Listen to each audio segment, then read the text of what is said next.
Movie की शुरुआत होती है पास्ट के एक ऐसे सीन को दिखाते हुए जिसमें 1989 में हो रही एक कार रेसिंग दिखाई जाती है। अब अचानक से एक रेसिंग कार आकर रुकती है और रेसर अपने बेटे डॉम से कहता है कि तुम हमेशा बुरे लोगों से दूर रहना। वो अपने बेटे को इसी तरह से एडवाइस देता रहता था। इसके बाद वो रेस कंटिन्यू करता है बहुत ही तेज स्पीड के साथ। लेकिन आज उसका दिन अच्छा नहीं था। एक और कार आती है और उसके बैक पर बहुत जोर से हिट करती है। यहाँ इन कार्स का एक्सीडेंट हो जाता है, लेकिन सबसे ज्यादा चोट डॉम के फादर को ही पहुँचती है। उनकी कार उड़ती हुई दूसरी गाड़ियों के ऊपर से दूर जाकर गिरती है और फ्लिप होते होते ग्राउंड के साथ टकरा जाती है, जिसकी वजह से गाड़ी में आग और वो ब्लास्ट हो जाती है। यहाँ पर ये रेसर मारे जाते हैं, यानी डॉम के फादर। डॉम बहुत रोता है, चिल्लाता है और इसी के साथ स्टोरी आती है प्रेजेंट में, जहाँ पर हम डॉम को एक बहुत ही बड़ा आदमी देखते हैं। उसका छोटा सा 3-4 साल का बेटा होता है और उसकी वाइफ उसके साथ बहुत खुश होती है। वो एक पीसफुल फॉरेस्ट में बहुत खुश जिंदगी गुजार रहे थे। यहाँ पर डॉम हमें एक ट्रैक्टर रिपेयर करता हुआ दिखाया जाता है कि तभी वहाँ पर एक गाड़ी रुकती है। टॉम और उसकी वाइफ अलर्ट हो जाते हैं और उन पर गन पॉइंट कर देते हैं। तभी उस गाड़ी में से एक आदमी बाहर आता है और अपने हाथ ऊपर करके कहता है, टॉम मैं यहाँ तुमसे मिलने आया हूँ, कोई दुश्मन नहीं हूँ, गौर से देखो। उस गाड़ी में से जो टोटल लोग निकले थे वो 3 होते हैं। एक आदमी जिसका नाम तेज होता है, उसका साथी और साथ एक और लड़की। अब वो लोग डॉम को बताते हैं कि एक बूढ़े आदमी ने उन्हें बताया है साइफर जो कि सुपर विलन है और वो बहुत खतरनाक औरत है, उसे पकड़ तो लिया गया था लेकिन पर्पसली यानी जानबूझकर जिस प्लेन में उसे पकड़ कर ले जाया जा रहा था उसे क्रैश कर दिया गया ताकि लोगों को लगे कि ये मर चुकी है। उस वक्त बूढ़े आदमी का उस पर पूरा होल्ड था कि उसने उसको पकड़ लिया था, लेकिन वो फिर भी भाग गई। अब इस टीम में से जो लड़की होती है वो डॉम को फोर्स करती है कि आप हमारे साथ उस जगह पर आएं जहाँ पर ये प्लेन क्रैश हुआ था ताकि हम वहाँ से कुछ एविडेंसेस इकट्ठे कर सकें। तो डॉम कहता है नहीं, मैं अब रिटायर्ड हूँ और इन कामों से दूर ही अपनी फैमिली के साथ खुश हूँ। अब रात में डॉम की बीवी को कुछ ख्याल आता है तो वो जाकर डॉम से कहती है हमारी टीम ने हर मुश्किल काम में हमारी मदद की है तो अब मैं भी उनकी मदद करने जा रही हूँ। वो बाहर जाती है, इससे पहले अपने बेटे को प्यार करती है और फिर अपनी बाइक को तैयार करने लगती है। अब सीन कट होता है। दूसरी तरफ अब हम उन चारों को यानी डॉम की वाइफ, तेज, उसका साथी और वो यंग गर्ल, इनको देखते हैं कि वो प्लेन में चढ़ रहे होते हैं। लेकिन यहाँ पर डॉम की भी एंट्री होती है। वो अपनी कार में यहाँ तक आता है और डिसाइड करता है कि वो भी इनके साथ जाएगा। अब ये लोग बहुत लंबा सफर करते हैं, उस जगह तक पहुँच ही जाते हैं जहाँ पर ये प्लेन क्रैश हुआ था। उन्हें प्लेन भी मिल जाता है। भी उस यंग लड़की को वहाँ पर कुछ आवाज आती है जो कि एक सिग्नल की होती है। वो एक मशीन से आ रही होती है। ये लड़की बहुत अच्छी हैकर थी तो इस मशीन को हैक करते हुए खोल लेती है तो उसमें से एक शाइनी ब्लैक बॉक्स निकलता है जो कि कोई डिवाइस लग रही, लेकिन इन लोगों को उसे खोलना नहीं आता था। ये लोग सोच ही रहे होते हैं कि इसको कैसे खोला जाए, तभी वहाँ पर मिलिट्री आ जाती है और इन पर फायरिंग करने लगती है। ये सब यहाँ से भाग जाते और ऐसी जगह पर पहुँच जाते हैं जहाँ पर माइंस थी, यानी वो माइन लैंड था। जैसे जैसे कोई उन पर आता जाता वो ब्लास्ट होती जाती हैं, जिसकी वजह से बहुत सारी मिलिट्री कार्स डिस्ट्रॉय हो जाती हैं। अब इनके ब्लास्ट होने की वजह से एयर प्रेशर से तेज के साथी की गाड़ी भी उड़कर एक जगह गिरती है, वो भी एक लैंड माइन के ऊपर, और अगर वो हिलता तो उसकी गाड़ी भी ब्लास्ट हो जाती। उसके आसपास भी लैंड माइंस थी और ये उसके लिए बहुत मुश्किल खड़ी थी। वो वहाँ से बहुत कोशिश करता है कि आराम से यहाँ से एस्केप कर जाए, लेकिन इन्हीं कोशिशों में उसकी गाड़ी थोड़ी सी हिलती है और नीचे की तरफ आती है। इसकी वजह से लैंड माइन ब्लास्ट कर जाती है और उसकी गाड़ी भी। आग लग जाती है और सब बहुत उदास हो जाते हैं और लड़की रोने लगती है। लेकिन तभी तेज का वो साथी लंगड़ाते हुए उनकी तरफ आता है तो सब शुक्र अदा करते हैं और खुश हो जाते हैं। दूसरी तरफ टॉम की बीवी के पास वो डिवाइस थी। अब वो उसको बचाने के लिए एक बाइक पर जाने लगती है ताकि उसे कोई पा न सके। सोल्जर्स भी उसके पीछे होते हैं ताकि वो डिवाइस को ले सके, लेकिन तभी टॉम की वाइफ की बाइक एक पत्थर के साथ टकराती है और बाइक उड़ते हुए ना बैलेंस खो देती है। इससे पहले कि सोल्जर्स आकर उसको पकड़ते, टॉम वहाँ पर आ जाता है और उसकी वाइफ उसकी गाड़ी पर आकर गिरती है। यहाँ पर एंट्री होती है इस मूवी के बहुत ही मेन कैरेक्टर की, जिसका नाम जेकब है। खामोशी से अपनी गाड़ी में आता है, चलते हुए गाड़ी से अपना हाथ बाहर करके वो डिवाइस उठा लेता है और फौरन से वहाँ से भाग जाता है। टॉम अपनी बीवी से कहता है गाड़ी के अंदर बैठो। वो फौरन से गाड़ी के अंदर बैठती है, गाड़ी की खिड़की के थ्रू।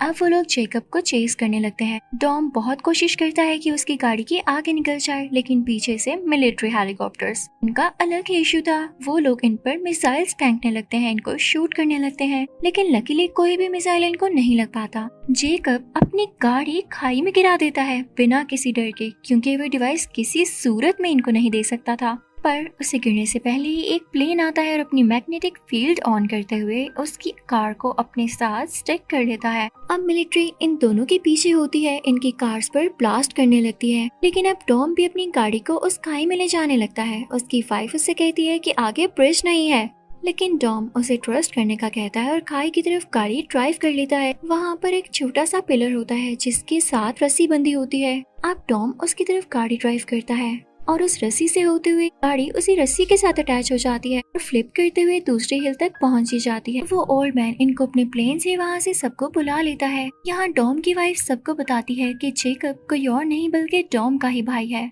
जब टॉम के फादर का एक्सीडेंट हुआ था, जेकब भी वहीं पर था।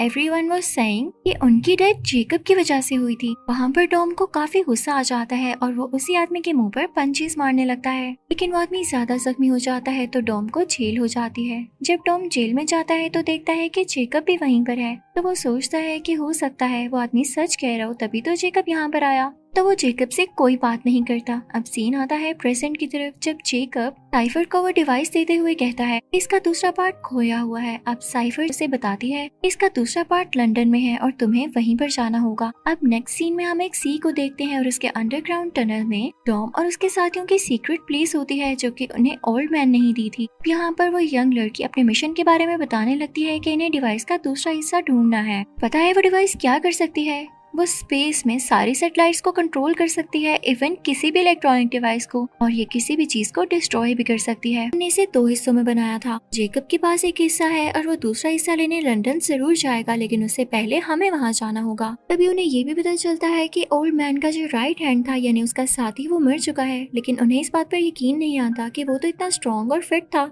तो टॉम की बीवी कहती है कि मैं वहाँ पर जाऊंगी और उन्हें ढूंढूंगी। उसके साथ एक और लड़की होती है। यहाँ पे सीन दोबारा से पास्ट में आ जाता है। टॉम अब जेल से फ्री हो चुका होता है और एक स्ट्रीट रेसिंग में जाता है जहाँ पर वो जेकब से रेस लगाने का कहता है। अब रेस स्टार्ट हो जाती है और टॉम रेस जीत जाता है और जेकब से कहता है कि मुझे इस जीत के बदले कुछ नहीं चाहिए, सिर्फ तुम यहाँ से चले जाओ और मैं तुम्हें दोबारा ना देख सकूं, यही मेरी विश है। यहाँ से सीन दोबारा प्रेजेंट में आता है।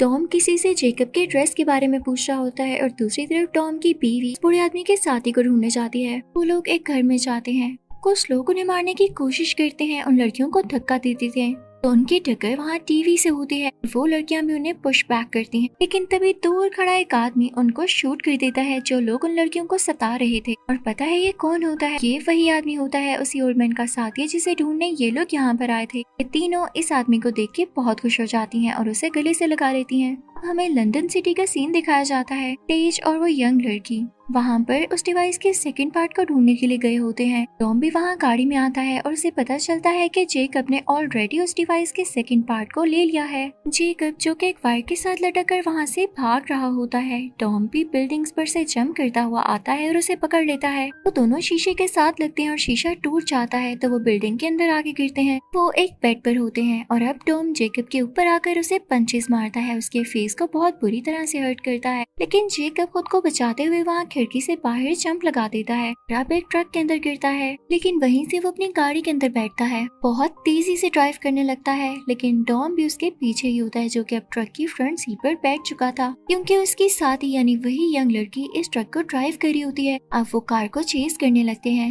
जेकब बहुत ज्यादा तेज ड्राइव कर रहा होता है और ड्राइव करते करते बिल्डिंग की उस तरफ चला जाता है, लेकिन ये यंग लड़की उस ट्रक का मैग्नेट ऑन कर देती है, जिससे ये ट्रक जेकब की कार को अपनी तरफ खींच लेता है और ये उस ट्रक के साथ स्टिक हो जाती है। एक रिच बिजनेसमैन को ये खबर मिलती है। ये वही आदमी होता है जो जेकब के साथ साइफर के पास जेल में गया था और उसे ये भी पता था कि जेकब अपने मिशन पर है ताकि वो डिवाइस का सेकंड पार्ट ले सके। उसे बहुत गुस्सा आता है कि कहीं टॉम उसे पार्ट छीन न ले। अपने सोल्जर्स को ऑर्डर देता है कि वो टॉम और उसके साथियों को ढूंढें या चाहे मार दें।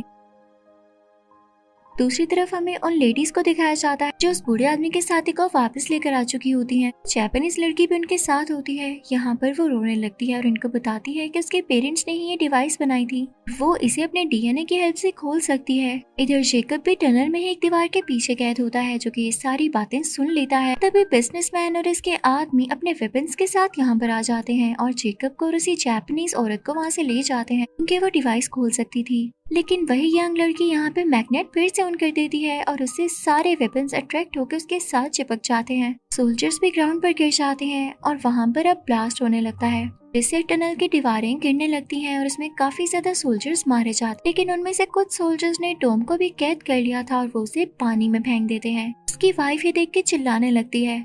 अब कुछ देर बाद जब टॉम को होश आता है तो वो देखता है कि उसकी बीवी उसकी आंखों के सामने है, क्योंकि उसकी बीवी ने उसे डूबने से बचा लिया था। यंग लड़की उन्हें बताती है कि जेकब स्पेस में एक सैटेलाइट भेजेगा ताकि डिवाइस को इनिशिएट कर सके, उसे चला सके। तो टॉम कहता है तो कोई बात नहीं, हम भी स्पेस में जाएंगे। अब उस तरफ जेकब और वो बिजनेसमैन एक साथ हो चुके होते हैं और उस सैटेलाइट को स्पेस में लॉन्च करने वाले होते हैं। साथ ही साथ उन्होंने डिवाइस के दोनों हिस्से लगाकर उसे जोड़ लिया होता है और फिर वो दो ट्रक्स में निकल जाते हैं। एक ट्रक में जेकब और बिजनेसमैन होता है, जबकि दूसरे ट्रक में वही जापानीज लड़की होती है। जेकब कंट्रोल करने लगता है उसी डिवाइस सैटेलाइट को। टॉम भी अब इसी तरफ आने लगता है। तेज और उसका साथी स्पेस में जाने के लिए निकल पड़ते हैं, अपने कॉस्ट्यूम्स पहन लेते हैं और एक ऐसी स्पेसशिप में बैठते हैं जो कि दिखने में गाड़ी जैसी लग रही होती है, लेकिन उसके साथ नाइट्रोस भी अटैच होते हैं जो कि अचानक से ऑन हो जाते हैं। उनमें से आग आने लगती है और वो स्पेसशिप तेजी से स्पेस की तरफ ट्रैवल करने लगती है और ये मिशन सक्सेसफुली इनिशिएट हो ही जाता। टॉम और उसके दूसरे साथ अपनी गाड़ियों का मैग्नेट ऑन कर देते हैं, जिसकी वजह से उन सोल्जर्स की गाड़ियां इसके साथ अटैच होने लगती हैं।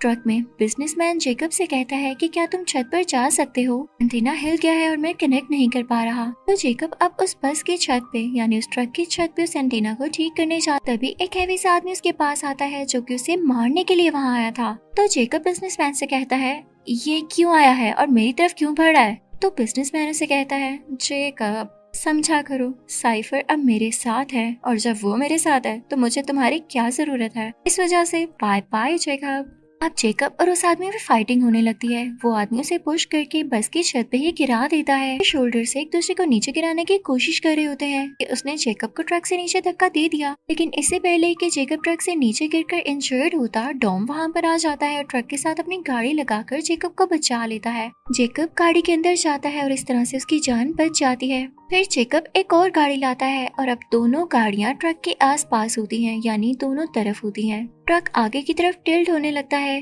कि ये दोनों अपनी गाड़ियों को इस तरह से आगे कर रहे थे कि ट्रक भी आगे की तरफ मूव कर रहा था और ट्रक पलट जाता है यानी फ्लिप हो जाता है। अब टॉम और वो यंग लड़की ट्रक के ऊपर जाते हैं और उसमें ग्रेनेड्स फेंकने लगते हैं, इससे ट्रक में मौजूद सब लोग मारे जाते हैं और वो लड़की भी उसके अंदर से वो डिवाइस लेकर आ चुकी थी। अब ऊपर स्पेस में हम देखते हैं कि तेज और उसका साथी काफी परेशान हो रहे होते हैं कि उनकी स्पेसशिप में खराबी आ गई थी। तो वो सोचते हैं कि ये खराब तो हो ही चुकी है और सैटेलाइट को तबाह करना इतना आसान नहीं है, तो हम इसी से सैटेलाइट को टक्कर मारेंगे ताकि ये डिस्ट्रॉय हो जाए और हमारा मिशन पूरी तरह से पूरा हो जाए। वो लोग ऐसा ही करते हैं और सैटेलाइट डिस्ट्रॉय हो जाती है। ये लोग सैटेलाइट के बीच में से होते हुए आते हैं। सीन यहाँ पर चेंज हो जाता है और हमें नहीं पता चल पाता कि ये दोनों बच पाए या नहीं। उधर हम देखते हैं कि बिजनेसमैन का ट्रक जो कि तबाह होने के बाद नीचे की तरफ गिर रहा था, वो अभी भी मुसलसल यानी कंटिन्यूसली हिल से नीचे जा रहा होता है। लेकिन तभी साइफर अपने प्लेन के साथ आती है और टॉम पर मिसाइल्स फेंकने लगती है, क्योंकि उससे ये चीज बर्दाश्त नहीं हुई कि उसने ट्रक पर अटैक किया और उसके साथी पर। लेकिन टॉम अपनी सारी पावर इकट्ठी करता है और अपनी स्किल्स यूज करते हुए ट्रक को मूव करता है उसी प्लेन की तरफ, जिससे वो प्लेन भी क्रैश हो जाता है और ये ट्रक भी पूरी तरह से डिस्ट्रॉय हो जाता है। एंड पर जेकब और टॉम एक साथ आते हैं और सुलह कर लेते हैं, जिसके बाद जेकब वहाँ से गाड़ी में कहीं चला जाता है। अब तेज और उसके साथियों का सीन दिखाया जाता है। उन्हें स्पेस में लकीली एक स्पेस शटल मिल चुकी थी, जिससे वो वापस आ जाते हैं और एट द एंड हम देखते हैं कि साइफर उस ब्लास्ट में मरी नहीं थी, क्योंकि वो उसका प्लेन था ही नहीं। साइफर तो कहीं दूर बैठी हुई थी और इसने ये ड्रोन भेजा था जो कि प्लेन की शक्ल का था, जिसे वो दूर बैठकर ही कंट्रोल कर रही थी और यही ड्रोन क्रैश हुआ था। तो न जाने साइफर अब इन लोगों के अगेंस्ट और क्या क्या करती। लेकिन इसी के साथ ये मूवी का पार्ट यहीं पर खत्म होता है।